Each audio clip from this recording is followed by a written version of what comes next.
Democrats. Today is Friday, October 21st, and it's time for the Chair's Daily Live. Happy Friday. Okay, so it's Friday.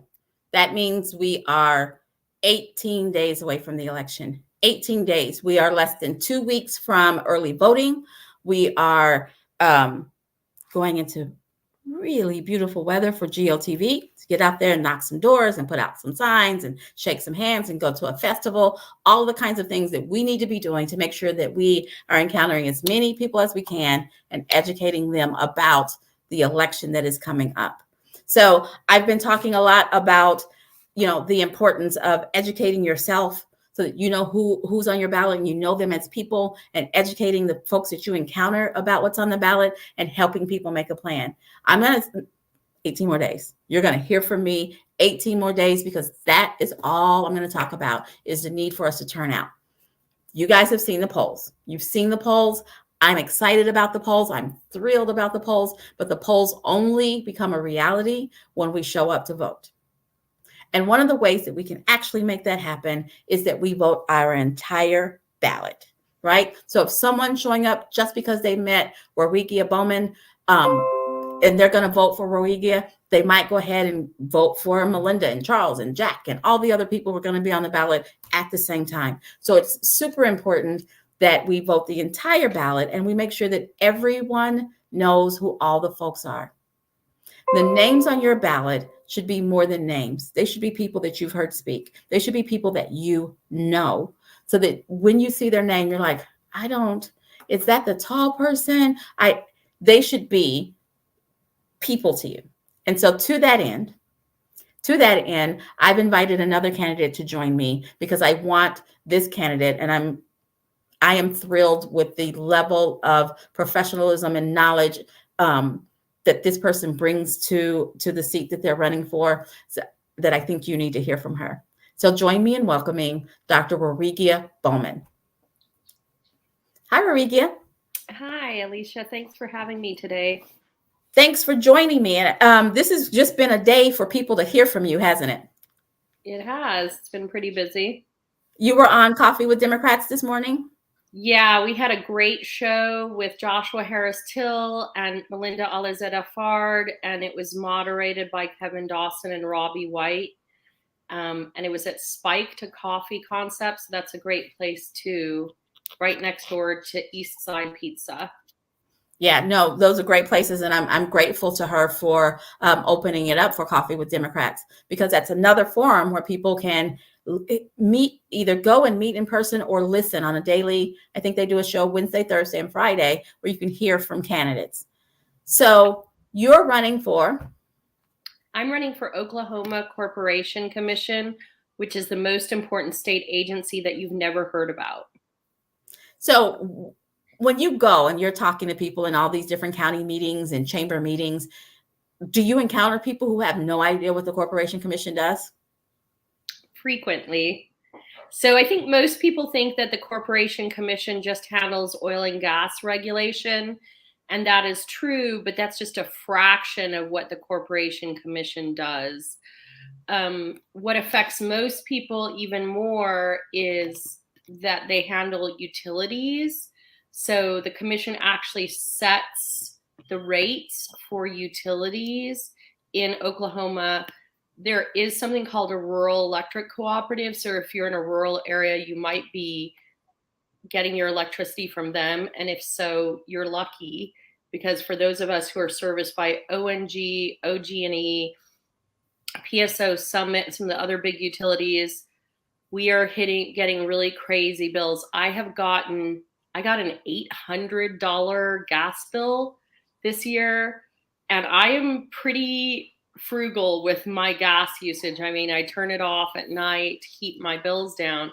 And I have met a Grandma Love in Tulsa and Greenwood, who had her gas cut off. And this is really what's happening to senior citizens and people on fixed incomes and veterans and the disabled this year, is that the utility companies, including ONG, which does natural gas, they have raised our rates, but underneath those rate rises are also, they've securitized their costs. So we're all going to be paying at least $100 more per year for the next 28 years with interest. So, okay, so we all remember the cold snap. I don't. Everybody talks about it like I should, but there was a cold snap that supposedly we're paying for. Was Yeah. there a way that the Corporation Commission could have intervened? Yes. Well, the first thing that should have happened was that the Federal Energy Regulatory Commission had warned the utilities to be ready, and so had the Southwestern Power Pool. And an interesting thing is that this storm was not a 1 in 100-year storm. This kind of storm happens about once every 10 years. And this isn't even the coldest storm we've had in Oklahoma in the last 50 years. I think the coldest one we had was 2011. So this is a known event. It's a known risk. The way the utilities have behaved is that they were unprepared, they were reckless, and they were negligent. So if I were on the commission, the job of the commission is to set just, prudent, and reasonable rates. And there's only one commissioner right now who's doing his or her job, and that is Bob Anthony. So if I were on the commission, I would have just denied the rates from last year's storm because, for example, OG&E made $227 million in profit, not revenue, profit, the first quarter of 2022.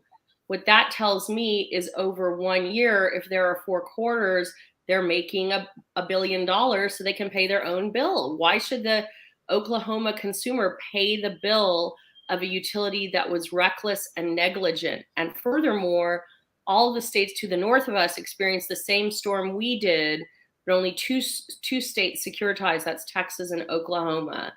So essentially the Oklahoma State Legislature, as well as the Oklahoma consumer, got the wool pulled over their eyes. So let me ask this question, because a lot of us don't understand all of that kind of stuff.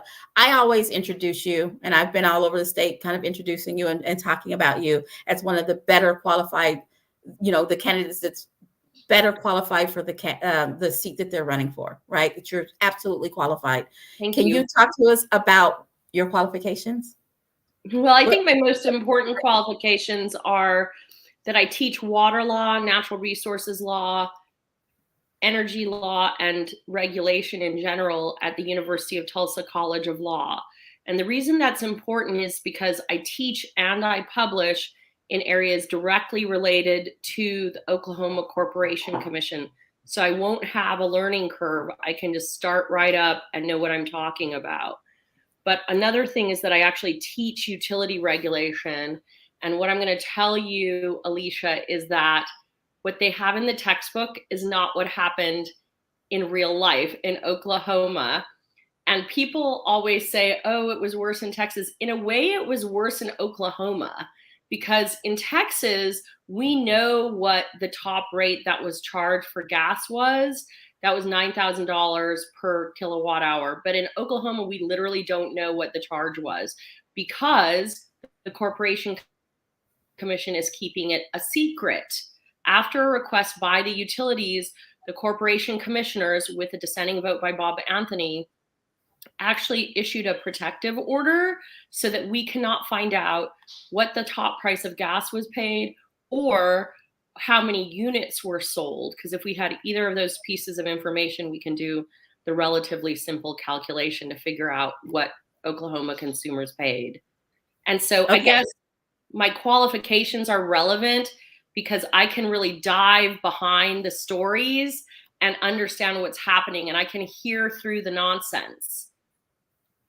Well, and that's what's important to me, because all of this, I know that between June and July, my electric bill tripled, right? My usage didn't triple, but that's all I know. I don't know per kilowatt hour. I don't know $100 over the year. I don't know any of that stuff. What I know is I need someone sitting at the Corporation Commission who does.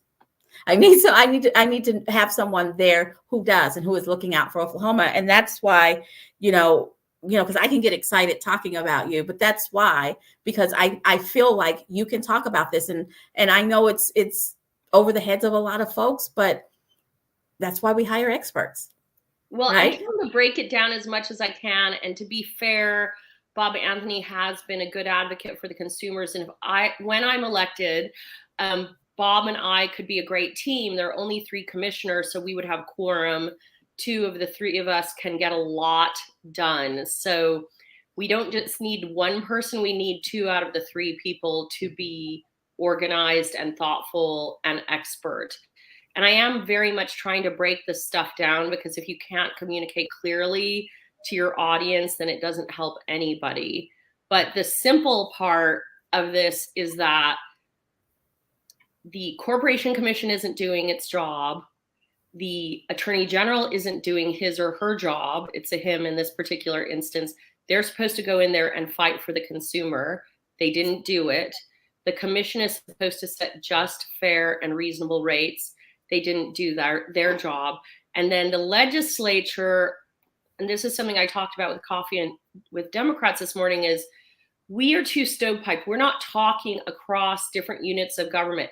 So the OCC should be talking to the legislature, should be talking to the Oklahoma Water Resources Board, should be talking to the DEQ, it should be talking across the different agencies so we can get more done. And if the legislators had felt that they had someone to speak to, they could have made better decisions. Okay. So I love how much you know about this, and I do frankly love how you can explain it. Because it is important. We should know, because now what I've learned is we haven't been taken care of, right? That they had an opportunity to take care of us and have chosen not to take care of us. So are you based out of Oklahoma City or Tulsa? I'm in Tulsa. I teach at the University of Tulsa College of Law. So, but I've been spending a lot of time in Oklahoma City. I was there this morning. I was in Sapulpa last night. I'll be in Bartlesville tonight. We had one day where Melinda Alizada Fard and I did Ardmore, McAllister, and Oklahoma City. So it's been busy. I'm definitely doing my level best to see as much of the state as I can. And one thing that was really critical was I went up to the Alfalfa County Farm Bureau in Alva, and Gina Nelson was there, and Melinda Alizada Fard was there. And it was also Congressman Lucas and a state rep and a state senator. But the ranchers up there are very worried about water. And like I was talking about, talking across government, we do have a statewide water plan that Oklahoma Water Resources Board has developed in 2012, and they're trying to redo it for 2022. But what we really need is enforcement. And so we've got to have our AG doing his job. And so if I were on the commission, I can definitely handle what's in my wheelhouse, but I can also use the bully pulpit to try to get other sectors of government engaged. So we are actually facing what I would say is a fast-moving crisis. You might think it's a slow-moving crisis, but the way Oklahoma law is structured, it allows us to deplete our aquifers in 20 years. What that means is there will be no drinking water in 20 years. Yikes. So we need to change the law, and we need to have these agencies working together, and we need our state government to enforce the plan that the Oklahoma Water Resources Board has developed. And I believe Charles DeCoon actually worked at my dog is trying to say hi. So anyway, I believe Charles DeCoon worked at the Oklahoma Water Resources Board, and it's one of the better run agencies in the state, but they just lack that enforcement power, because laws without enforcement are not very helpful. Right, exactly. So, I mean, the Oklahoma Corporation Commission handles urban water, and that's very important because in the Infrastructure and Jobs Act, we have the money for upgrading our water infrastructure, our pipes. And right now, and I got this information from my colleague, Jerry Fleming, who is also an adjunct professor at TU Law.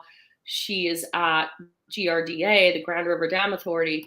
But what's happening is almost every city in America, but particularly smaller cities, have deteriorating and aging pipes for their water. And the response of most municipal water districts is to simply charge more.